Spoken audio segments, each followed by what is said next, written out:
우리 자와 앞뒤로 한번 인사 나누겠습니다. 모든 것이 하나님의 은혜입니다.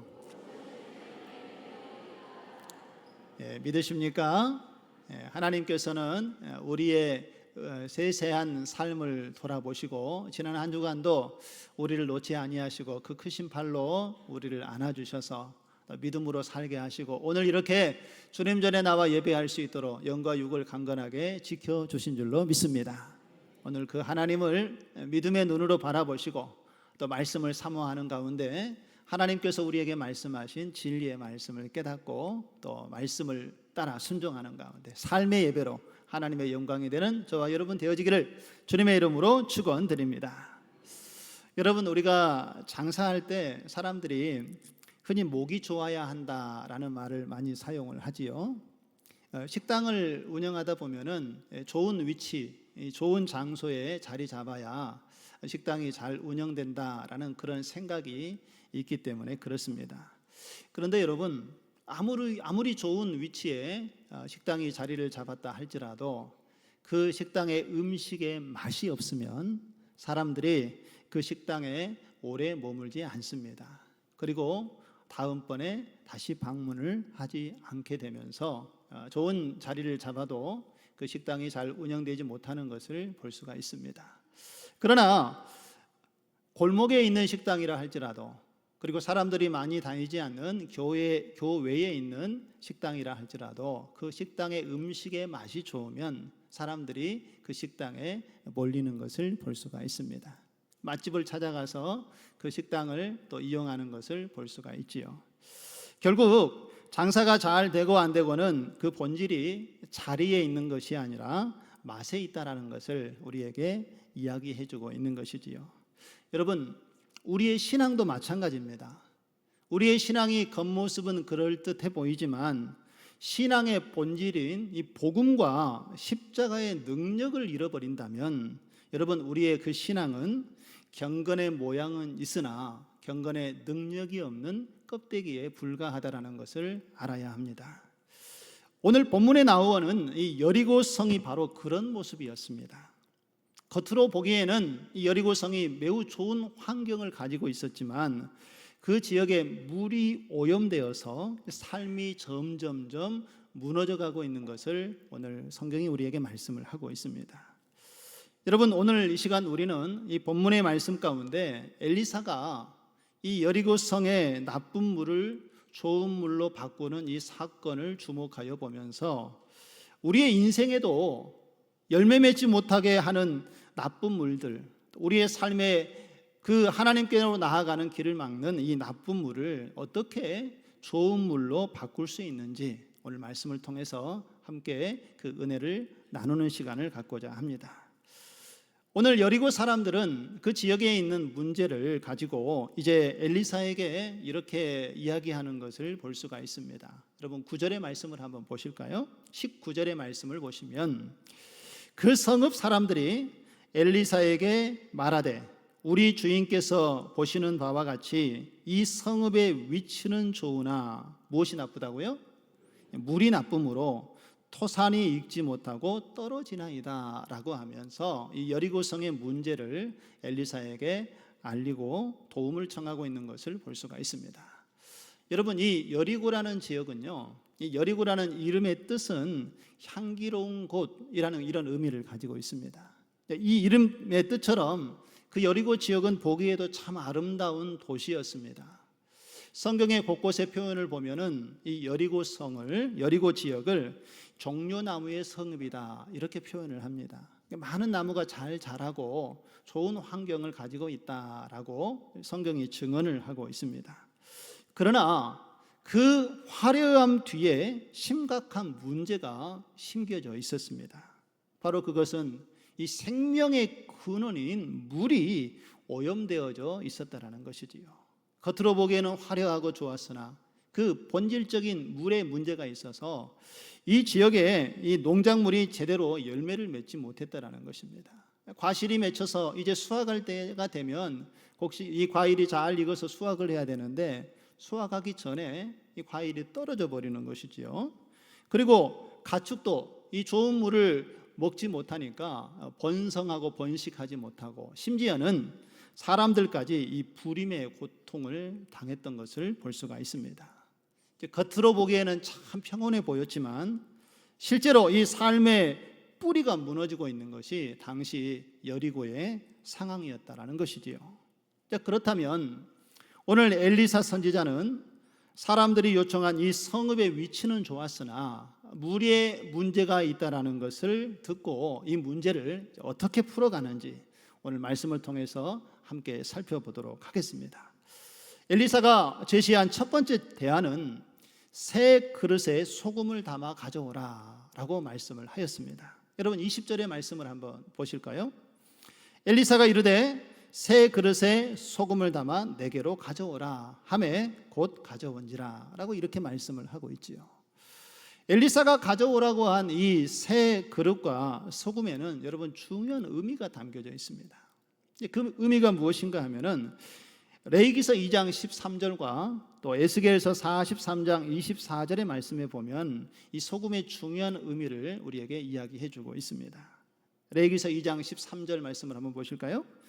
내 모든 소재물에 무엇을 치라? 소금을 치라. 내 하나님의 언약의 소금을 내 소재에 빼지 못할지니 내 모든 예물에 소금을 드릴지니라 라고 말씀을 하고 있고요. 또 에스겔서 43장 24절에도 나 여호와 앞에 받들어다가 제사장은 그 위에 무엇을 쳐서요? 소금을 쳐서 나 여호와께 번제로 드릴 것이며 라고 말씀을 합니다. 이 두 말씀을 종합해 보면 이스라엘 백성들이 구약에 제사를 드릴 때에 반드시 필요했던 것이 무엇입니까? 소금이었다는 것입니다.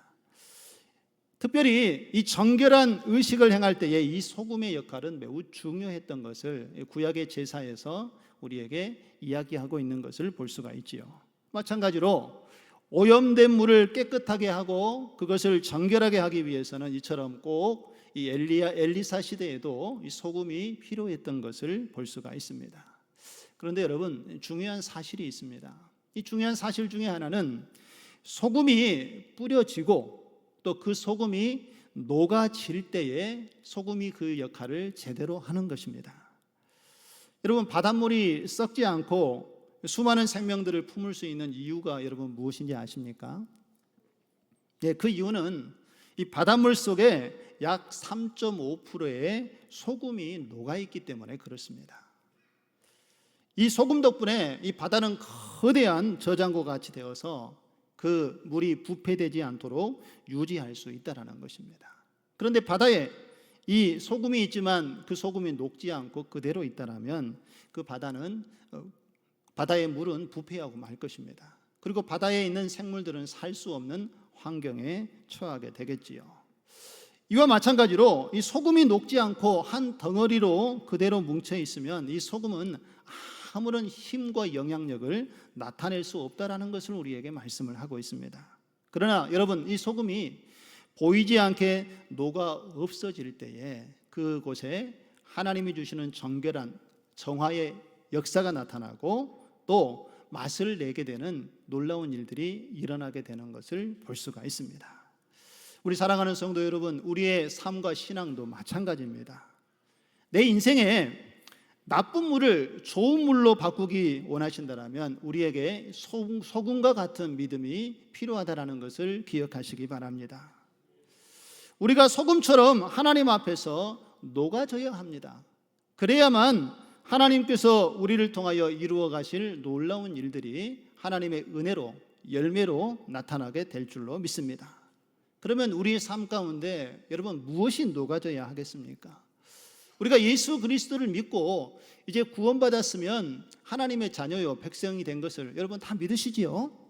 네, 그 은혜를 가지고 우리가 매일 하나님을 바라보면서 살아가고 있지 않습니까? 그런데 예수 그리스도를 믿고 우리의 신분이 하나님의 자녀요 하나님의 백성으로 변화되었음에도 불구하고 여전히 우리는 우리의 생각과 또 우리의 고집을 꺾지 않고 과거에 걸어갔던 그 길을 걸어가고 있는 연약한 모습이 우리의 삶 가운데 여전히 남아있다는 것입니다.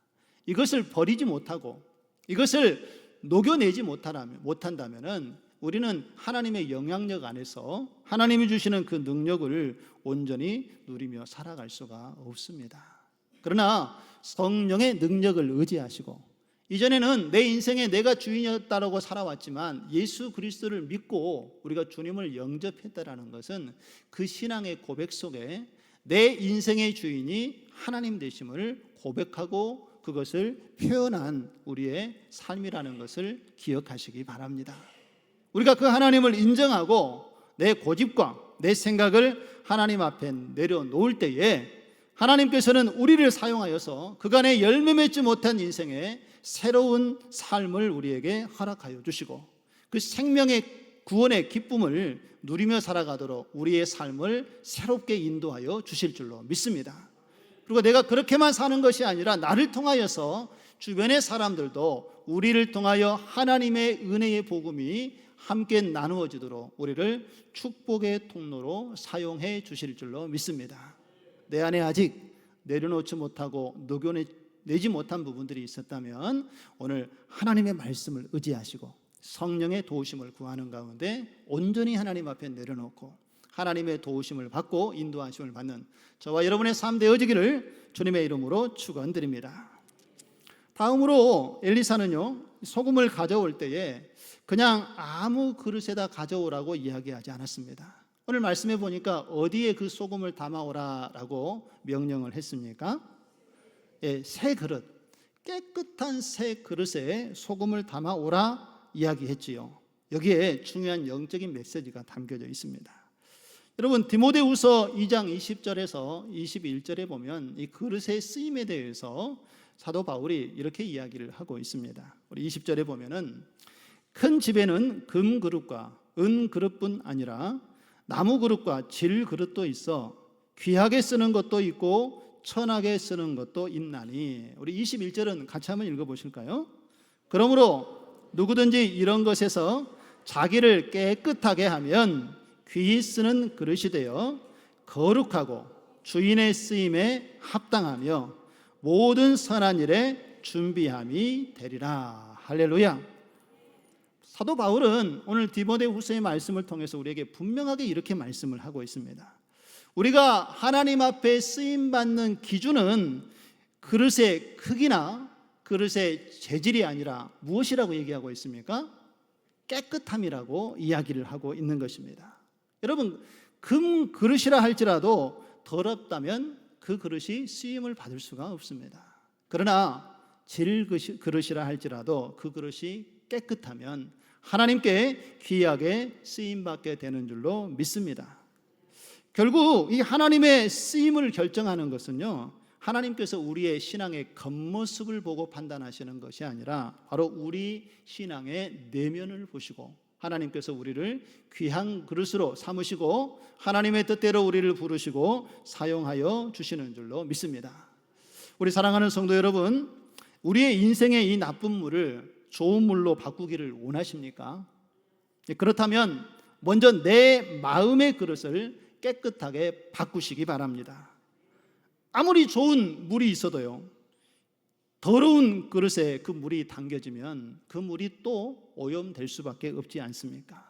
마찬가지로 우리의 귀한 은혜와 이 능력이 준비되어져 있다 할지라도 우리의 마음이 그것을 받을 준비가 되어져 있지 않으면 아무리 하나님의 은혜가 우리에게 부어진다 할지라도 하나님의 그 은혜와 능력을 우리가 받아낼 수가 없다라는 것입니다. 그리고 그것이 우리 안에 주어지지 못하면 우리는 하나님의 부르심에 합당한 축복의 통로로도 살아갈 수 없는 것이지요. 그러나 우리의 마음이 깨끗해질 때에 하나님의 은혜가 우리 안에 머물게 될 줄로 믿습니다.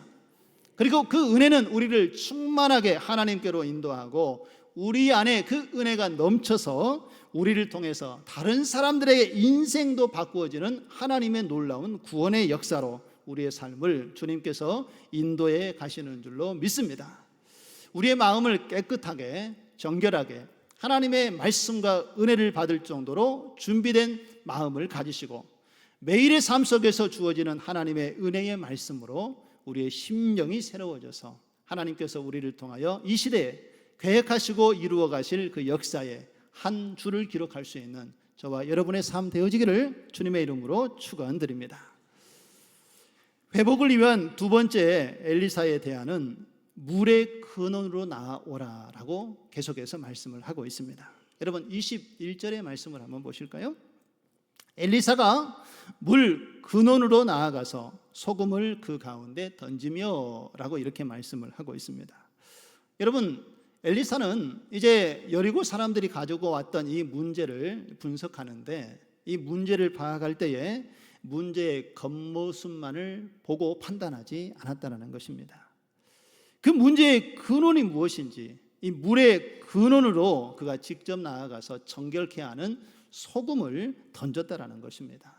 이것은 문제의 근원을 치유해야만 반드시 그 삶의 문제가 해결되어진다는 것을 엘리사를 통하여 우리에게 성경은 분명하게 말씀을 하고 있는 것입니다. 여러분 제가 예전에 살았던 집에 어느 날 집에 들어가 보니까 말벌이 들어와서 이렇게 윙윙거리고 날아다니고 있는 겁니다. 여러분 꿀벌도 아니고 말벌이 집에 갇힌 공간에 들어와 있으니 얼마나 염려가 됩니까? 그래서 집에 있는 전기 파리채를 가지고 말벌을 잡았습니다. 그래서 이제 문제가 해결됐다라고 생각을 했는데 며칠 지나고 나니까 화장실에서 또 말벌이 나타나는 것입니다. 그리고 심지어는 아이들이 자고 있는 방에도 이 말벌들이 계속 나타나서 날아다니는 것을 보게 되었습니다. 그래서 무엇이 문제일까? 어디서 이 말벌이 집으로 들어오지? 생각하고 주변의 상황을 다 살펴보았습니다. 창문에 놓여진 이 방충망을 보니까 방충망이 뚫린 것도 없고 잘 정비가 되어져 있어서 여기로는 들어올 구멍이 없고 만일에 들어온다면 현관문을 열어놓아야 현관을 통해서 들어올 텐데 현관문을 그렇게 말벌이 들어올 정도로 열어놨던 기억도 없습니다. 그래서 어디서 문제가 시작이 됐나 고민을 하다가 이 창문을 살피는 중에 창문 밖을 이렇게 올려다보았는데 지붕 꼭대기 바로 밑에 조그마한 틈이 생긴 구멍이 있었는데 이 구멍으로 말벌들이 들락날락 하고 있는 것을 보게 됐습니다. 그러면서 추측을 한 것이 이 말벌들이 그 집의 틈 사이에 들어가서 지붕 안에 말벌의 집을 짓고 있었던 것입니다.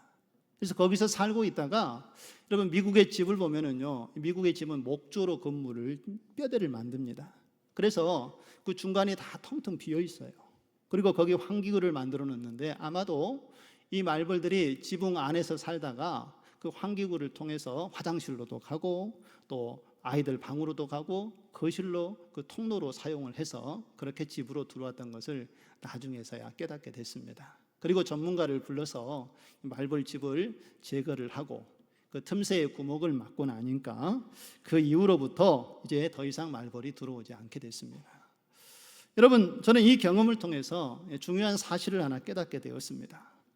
우리의 삶에 어떤 문제가 생길 때에 우리는 자꾸요 이 겉으로 드러나는 현상만 고치려고 노력을 하는 것을 볼 수가 있습니다. 그런데 여러분 눈에 보이는 벌 한두 마리 잡는다는 것으로 이 근본적인 문제가 해결이 되지가 않습니다. 문제는 어떻게 해결을 해야 합니까? 이 말벌 집의 근원이 어디에 있는지 그것을 찾아서 제거하지 않으면 결국 문제는 다시 반복되고 또 내버려두면 더 심해질 수밖에 없다라는 것입니다. 그런데 우리의 인생도 마찬가지지 않습니까? 우리가 겉으로 드러나는 어떤 현상을 보고 그 문제를 붙잡고 해결하려고 우리가 노력을 하지요. 그러면 그 문제가 해결되면 잠깐은 우리가 어려운 문제가 해결이 되어져서 좋아지는 것처럼 여겨지지만 근본이 그대로 남아있다면 결국 그 문제는 또 다시 반복될 수밖에 없다라는 것입니다. 그러면 여러분 우리의 삶의 이 문제의 진원지가 어디에 있겠습니까? 예수님께서는 우리의 삶의 문제의 진원지가 바로 어디에 있는지 마가복음 7장 21절과 22절에 이렇게 우리에게 말씀을 해주고 있습니다. 우리 마가복음 7장 21절과 22절의 말씀에 보면 속에서 곧 사람의 마음에서 나오는 것은 악한 생각, 곧 음란과 도둑질과 살인과 간음과 탐욕과 악독과 속임과 음탕과 질투와 비방과 교만과 우매함이니라고 주님께서 말씀을 하십니다. 여러분, 예수님께서 사람들의 12가지의 그 악한 생각을 말씀하시면서 이 모든 악의 근원이 어디에서부터 시작됐다라고 오늘 말씀하고 있습니까? 21절의 앞부분에 보면 속에서, 곧 사람의 어디에서요? 마음에서 나온 것이다 라고 말씀을 하고 있습니다. 여러분, 우리의 삶의 문제의 근원은 사실 밖에서부터 시작된 것이 아니라 내 안에 있다라는 것을 기억하시기 바랍니다. 그러므로 우리가 우리의 내면의 근본적인 이 문제가 무엇인지 점검하는 것 없이 그저 문제의 원인을 바깥에서만 찾으려고 하는 태도는 어리석은 태도라는 것입니다. 그렇다면 오늘 예수님께서 말씀하신 것처럼 이 문제의 근원이 이제 우리의 마음에서부터 시작된다라는 것을 알았으면 여러분, 그 근원을 치유하기 위해서 우리는 어떻게 해야 되겠습니까? 그 근원의 문제를 찾아서 이 관계의 문제를 우리가 회복하기 위해서는 내 자신이나 세상의 방법을 찾는 것이 아니라 능력의 원천이 되시는 하나님께로 돌아가야 되는 줄 믿으시기 바랍니다. 내 힘으로 문제를 고칠 수는 없지만 우리가 하나님이 내 삶에 개입하시고 내 삶을 주장하시고 이끌어 주실 때에 우리의 삶의 근본적인 문제가 무엇인지 보게 되고 하나님께 이것이 맡겨질 때에 우리의 삶의 근원적인 문제에서 우리가 회복을 얻게 되고 치유를 받게 되고 변화되게 되는 줄로 믿습니다. 그래서 오늘 엘리사 선지자는 물의 근원으로 가서 소금을 뿌리며 이렇게 말씀을 하고 있습니다. 우리 21절 말씀을 한번 보실까요? 우리 같이 한번 한 목소리로 읽겠습니다. 여호와의 말씀이 내가 이 물을 고쳤으니 이로부터 다시는 죽음이나 열매 맺지 못함이 없을지니라 하셨느니라 하니. 할렐루야. 여러분, 오늘 엘리사가 그의 삶을 통하여 이 여리고의 나쁜 물을 좋은 물로 고치는 일을 기적적으로 행하였는데 오늘 엘리사는 그 능력이 자신에서 나온 것이 아니라 하나님께로 나왔음을 분명하게 고백하고 선포하고 있는 것을 볼 수가 있습니다. 엘리야가 그 물 근원에 소금을 뿌렸기 때문에 이 문제가 해결된 것이 아니라 이 문제를 고쳐주시는 분은 오직 하나님의 말씀이고 하나님의 능력이었다라는 것입니다. 여호와의 말씀이 내가 이 물을 고쳤으니 라고 말씀하고 고백하고 있는 것처럼 여러분, 우리 안에 이 혼탁한 물의 문제가 해결되기 위해서는 우리의 삶의 문제를 가지고 하나님께로 나아가야 될 줄로 믿습니다. 우리의 해결되지 못한 문제가 있다면 이 문제를 세상의 방법보다는 먼저 하나님께 들고 나아가서 문제의 근원을 치료할 수 있는 하나님을 의지하며 나아갈 때에 하나님께서 그 문제를 치료하여 주시고 회복시켜 주실 줄로 믿습니다. 우리가 지난주에 살펴본 말씀 가운데 엘리사가 엘리야에게 이렇게 스승의 요구에 답을 했던 것을 볼 수 있습니다. 엘리야가 엘리사에게 네가 무엇을 원하느냐? 내가 이제 하나님의 부름을 받아서 저 하나님 품으로 갈 터인데 가기 전에 너를 위하여 내가 해줄 일이 무엇이냐라고 물었을 때 엘리사가 그의 스승에게 이렇게 얘기하지 않았습니까? 당신의 성령이 하시는 역사가 갑절이나 내게 있게 하소서, 갑절의 영감을 내게 더하여 주옵소서라고 엘리사가 그의 스승에게 요구했던 것도 바로 이와 같은 이유 때문입니다. 그의 능력의 근거가 인간에게 있는 것이 아니라 하나님께만 있다라는 그런 믿음과 확실히 엘리사에게 있었기 때문에 그는 스승에게도 하나님의 능력을 구하였던 것이고 오늘 그를 통하여 그 하나님의 성령의 능력을 통하여 일어났던 기적의 사건도 자기가 행한 것이 아니라 하나님이 행한 것임을 고백하고 선포할 수 있었던 것입니다. 여러분, 제가 아는 한 소아과 의사 선생님에 대한 이야기를 오늘 여러분과 함께 좀 나누고 싶습니다. 저희 아이들이 이제 미국에서 병원에 진료를 받게 되면 미국은 그 주치의 제도가 있습니다. 그래서 한 의사를 정해서 주치의로 삼고 그 한 선생님이 계속해서 그 아이의 건강을 체크하게 됩니다.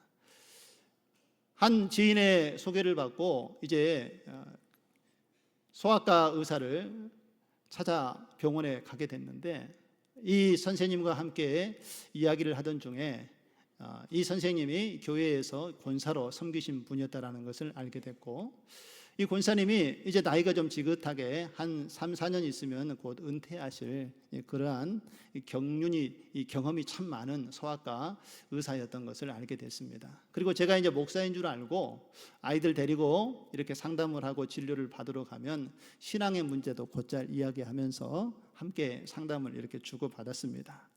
이야기 도중에 제가 이 권사님의 얘기를 듣고 참 감동과 도전을 받았던 일이 있습니다.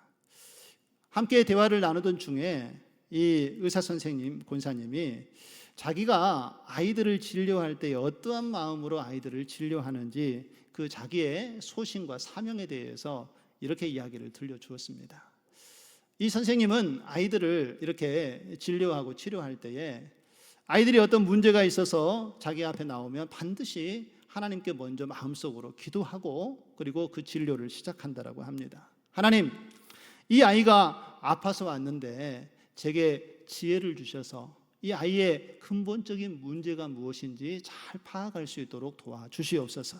그리고 제 경험에 의존하기보다는 그 경험 때문에 오진을 하거나 실수하지 않도록 이 문제의 근원이 무엇인지 하나님께 맡기고 기도할 때에 하나님께서 그것을 보게 하여 주시고 또 하나님의 능력으로 이 아이의 연약함이 치료되게 하여 주시옵소서. 이렇게 간절히 기도하면서 그 아이를 돌보고 또 케어하는 그의 사명에 대해서 이야기를 들려주었을 때에 제가 그 이야기를 듣고 감동과 도전을 받았습니다. 왜냐하면 이 선생님은 이미 의사의 자격을 가지고 있는 분입니다. 그리고 오랜 시간 이 아이들을 케어하고 돌보았기 때문에 아이들이 배가 아파서 와고 아이들이 신음하는 소리를 내고 또 아이들이 짓는 표정 하나, 말 하나만 들어봐도 이제는 아이가 어떤 상태인지 어느 정도 충분히 감을 잡을 수 있는 그런 많은 경험을 가지고 있는 의사였다라는 것이지요.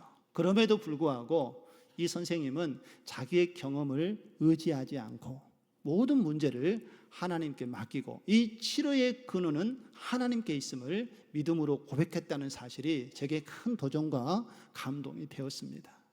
자신의 한계를 하나님 앞에 인정을 하는 것이지요. 내가 할 수 없는 일을 하나님께서 하십니다. 모든 치료의 근본은 하나님께 있습니다 라고 그렇게 신앙으로 고백했다라는 것입니다. 여러분, 오늘 이 고백이 저와 여러분의 고백이 되어지기를 간절히 소망합니다. 우리의 삶에 어떠한 문제가 있으십니까? 여러분들은 어떠한 고민을 가지고 계십니까? 아직 해결되지 못한 문제의 근원이 여러분들에게는 어떻게 자리 잡고 있습니까? 여러분의 삶 가운데 해결되지 못한 그런 문제가 있다면 여러분 이 문제를 어떻게 해결하기를 원하십니까? 그 문제의 근원을 찾아서 하나님께 맡기고 하나님의 이름을 부르고 하나님의 도움을 구할 때에 하나님께서는 오늘 엘리사에게 말씀하셔서 그 셈의 근원을 고쳐주셨던 것처럼 우리의 삶의 문제의 근원을 하나님께서 직접 찾아가 주셔서 만져주시고 회복시켜 주실 줄로 믿습니다. 우리 안에 죽음과 사망의 권세가 사라지고 예수 그리스도 안에서 하나님의 생명과 구원의 역사가 나타났던 것처럼 우리의 삶의 근원의 문제를 우리가 하나님께 맡길 때에 이 세상 모든 만물을 다스리고 창조하시고 생명의 근원이 되시고 치료자 되시는 하나님께서 우리의 근원적인 문제를 책임져 주시고 해결해 주실 줄로 믿습니다. 오늘 이 시간 하나님께서 엘리사를 통하여서 우리의 그 근원의 문제가 무엇이고 또 그 문제를 해결하기 위해서 오늘 말씀으로 우리에게 귀한 하나님의 능력의 말씀을 우리에게 선포해 주신 줄로 믿습니다. 오늘 이 시간 하나님께서 나를 회복시켜 주실 줄 믿고 아직 내가 내 안에 고집과 나의 생각을 내려놓지 못한 문제가 있다면 오늘 성령님께 물으시고 내려놓아야 할 것, 우리가 버려야 될 것들이 무엇인지 하나님께 맡기고 기도하는 가운데 우리의 마음속 깊은 곳을 만지셔서 회복해 하시는 그 하나님의 손길을 경험하는 저와 여러분의 삶 되어지기를 주님의 이름으로 축원드립니다.